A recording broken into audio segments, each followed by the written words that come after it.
PTI के chairman Imran Khan media के नुमाइंदों से गुफ्तगू कर रहे हैं, आपको सुनवाते हैं। मसलन कराची में अगर हमारी अगली बारी आए तो जो सबसे बेहतर एडमिनिस्ट्रेटर है उसको हम खड़ा करेंगे कराची के नाज़िम के लिए, और वो फिर अपनी टीम बनाए, डायरेक्ट इलेक्ट हो, फिर टेक्नोक्रेट्स की टीम बनाए जिनका काम ही ये हो कि मसले हल करना। अभी क्या हो रहा है कि जो बजट आता है वो बंदरबांट हो जाती है ऑपोजिशन गवर्नमेंट के अंदर और वो वहीं गुम हो जाता है, नीचे पहुंचता नहीं है।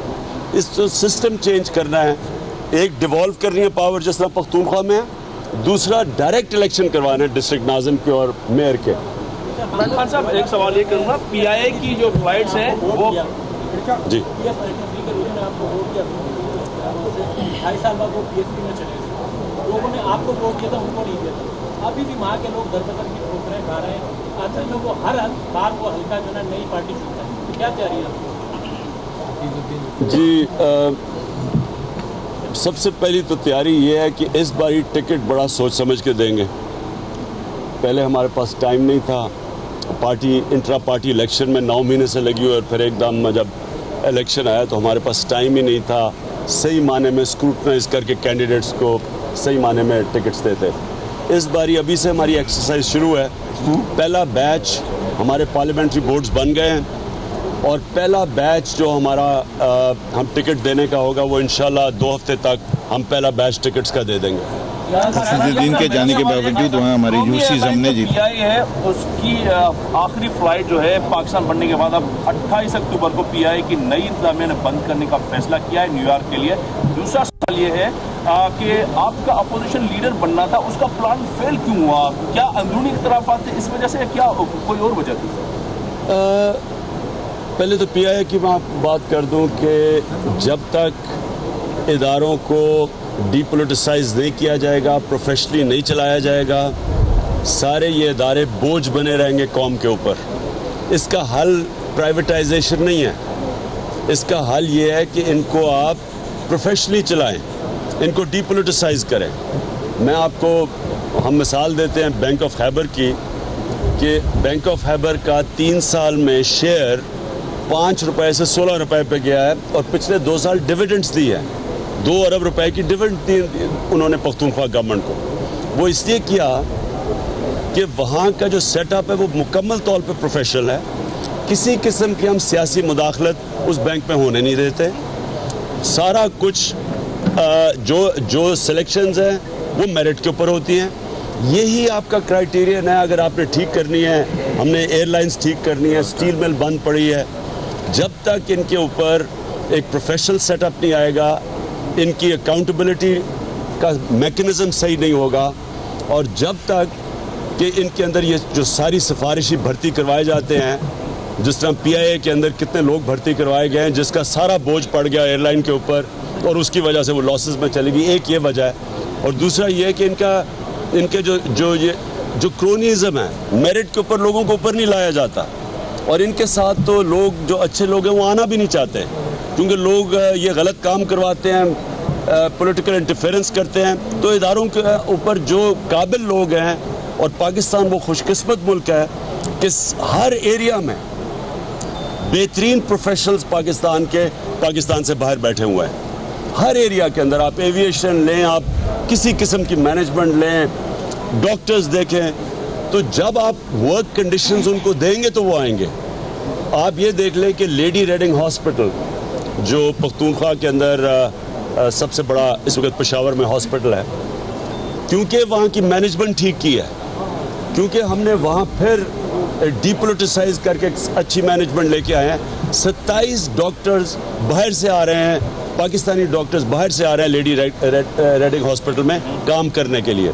उमूमन यहाँ से डॉक्टर्स बाहर जाते हैं, तो आप अगर वर्क कंडीशंस देंगे, जिस तरह शौकत खानम किया, सारे डॉक्टर्स बाहर से आए हैं शौकत खानम में काम करने के लिए। इसी तरह हर शोबे के ऊपर, हर बड़े इदारे के ऊपर आप बेहतरीन प्रोफेशनल्स ला सकते हैं अगर आप इनको डीपोलिटिसाइज करके वर्किंग कंडीशंस ठीक दें।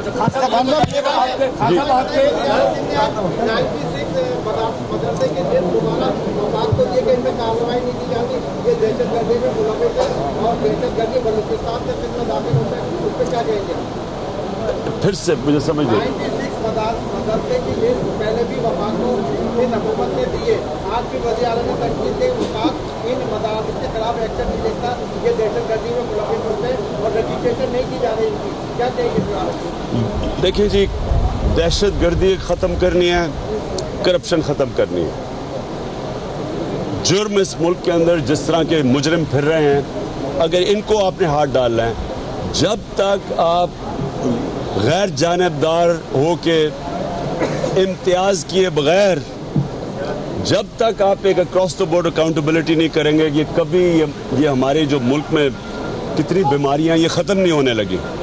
आज दहशतगर्दी का मतलब ये है कि कोई भी दहशतगर्दी करता है उसके ऊपर कदम उठाया जाए। ये ना फिक्र करें कि वो किसी जमात से है या वो किसी पॉलिटिकल हाउस से है, जो भी है उसको पकड़ें। डॉक्टर साहब, मेरा सवाल ये है कि आपने 3 दिन से अपनी तकारीर में जो है 2 शख्सियात को खासतौर पे टारगेट बनाया है, एक आसिफ अली जरदारी और फरियाल टालपुर। तो ये बताएं कि आपके पास क्या प्लान है? सिंध में जो अरबों रुपए की करप्शन हुई है वो कब से आप इंक्वायरी करवाएंगे, फैक्ट फाइंडिंग कमीशन बनाएंगे? सिंधवासी जो है इसका इंतजार कर रहे हैं कि क्या प्लान है आपके पास? देखिए, करप्ट लोगों के अंजाम तक पहुँचाने। मेरी अर्ज सुने, देखिए अब तक एक बहुत बड़ा माफिया का गॉडफादर से मुकाबला हो रहा था और उसमें पूरी हमारी एनर्जी लगी हुई थी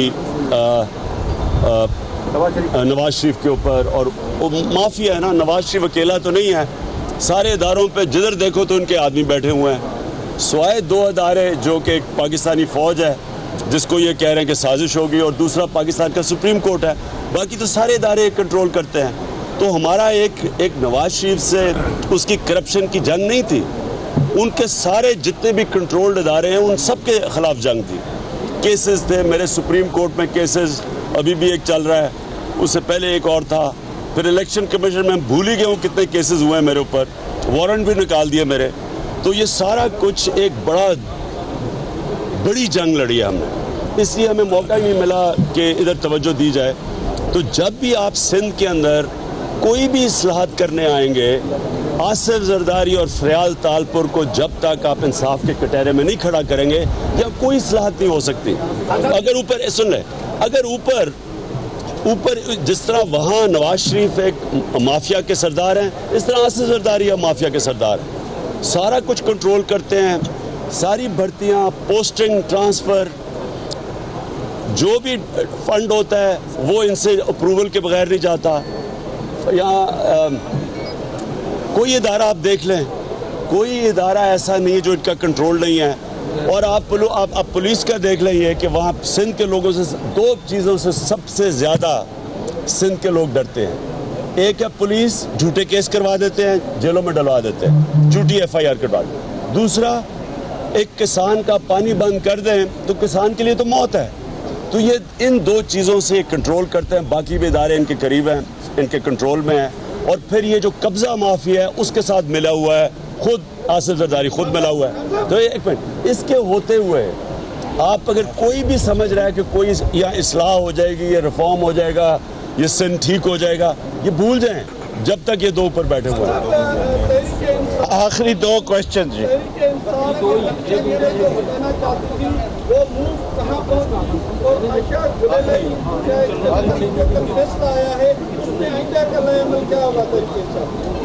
देखिए, हमारा क्या होना है, ये पाकिस्तान का आइन ये कहता है कि एक अगर कोई भी पार्लियामेंटेरियन खुद रिज़ाइन कर दे, अपने मुंह से क्या मैं रिज़ाइन कर रहा हूँ, तो वो ज़ाहिर है वो पार्टी में नहीं है, वो उनकी खुद स्टेटमेंट्स है उनकी रिज़ाइन करने की। और दूसरा, अगर आपके प्राइम मिनिस्टर कैंडिडेट मीटिंग होती है पहले और सारी पार्लियामेंटेरियंस को आप कहते हैं कल आपने वोट डालिए शेख रशीद के, और वो वहाँ होती हैं खातून, और उसके बाद जब वो वोट नहीं डालती तो वो ऑटोमेटिकली डिस्क्वालीफाई हो जाती है। अगर आप ये नहीं करेंगे तो ये तो आपने फिर दरवाजे खोल दिए हॉर्स ट्रेडिंग के। ये तो आप किसी को भी, ये तो जो मर्जी फिर कोई करे पार्टी में, आपके टिकट पे आए, और यह तो रिजर्व सीट थी। एक तो चले मैं टिकट एक कोई इलेक्शन जीत के आता है, वो फिर भी वो कह सकते हैं जी मैं मेहनत करके इलेक्शन। जो रिजर्व सीट वाले अगर ये हरकतें करें तो ये तो आपका जो आइन है उसकी सीधी वायलेशन है। अच्छा खान साहब, मेरा ये सवाल ये है कि एक तो मेरे दोस्त ने सवाल किया तो उसका जवाब नहीं दिया आपने अपोजिशन लीडर, और दूसरा सवाल ये है आपके दाएं बाएं जो आपकी सिंध और कराची की क़यादत बैठी हुई है, आए दिन इनके खिलाफ जो है कारकुन एहतजाज कर रहे होते हैं, क्या उन कारकुनों के तहफ़्फ़ुज़ दूर करने के लिए, तहफ़्फ़ुज़ात दूर करने के लिए कोई है आपने क़यादत से? अपोजिशन लीडर वाला सर पहले प्लान वो सूबाई सदर को भी तब्दील कर रहे हैं आप, ये भी सुना है। डॉक्टर 6 महीने के बाद ही आना, 3 महीने का वादा करके कैसे मतलब? अभी तो आया हूँ पिछले महीने। लेकिन अपोजिशन लीडर वाला प्लान देखिए पहले मैं देखिए ऑपोजिशन लीडर हमने शायद हमें पहले बाकी पार्टीज़ को ऑन बोर्ड लेना चाहिए था और फिर पब्लिक जाना चाहिए था। मेरे ख्याल में ये हमारी कोताही हुई। और जो आपने बात की वर्कर्स की, देखिए एक जब पार्टी तेज़ी से बढ़ रही होती है, ये नामुमकिन है कि उस पार्टी में लड़ाई ना हो। ये हमारी पार्टी थी, बड़े अमन वाली पार्टी थी 5, 6, 7 साल पहले। कोई ना ना जा रहा था, आराम से हम अपने बैठे हुए होते थे, पुरअमन प्रेस कॉन्फ्रेंसेस भी कर देते थे। अब एक बहुत बड़ा एक तादाद में लोग पार्टी में आ रहे हैं, और हाँ हो रही हैं हर जगह, हर डिस्ट्रिक्ट में लोग टिकट्स चाहते हैं, और टिकट्स के ऊपर अभी भी आपस में लड़ाइयाँ हो रही हैं, मैं ये मानता हूँ। लेकिन ये जब हम टिकट्स देने शुरू करेंगे, ये आहिस्ता आहिस्ता लड़ाई ख़त्म हो जाएंगी। बस ये क्या होगा खान साहब, आप किन लोगों को टिकट देगा, कोई क्राइटेरिया है? खान साहब इसमें ये जो आपके पुराने कारकुनान हैं, जो आपसे मोहब्बत करते हैं, वो आप नजर नहीं आते, नाराज हो जाते हैं। आपकी जो क़यादत है, आप जहाज में जाएंगे, इसके बाद ये कोई पूछता भी नहीं है।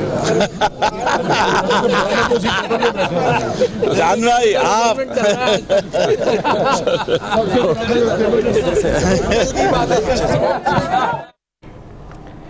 और इस वक्त आपने देखा chairman PTI Imran Khan media के नुमाइंदों से गुफ्तगू कर रहे थे। उन्होंने कहा कि जरदारी और फरियाल ताल पर बैठे हैं, सिंध का सिस्टम ठीक नहीं हो सकता।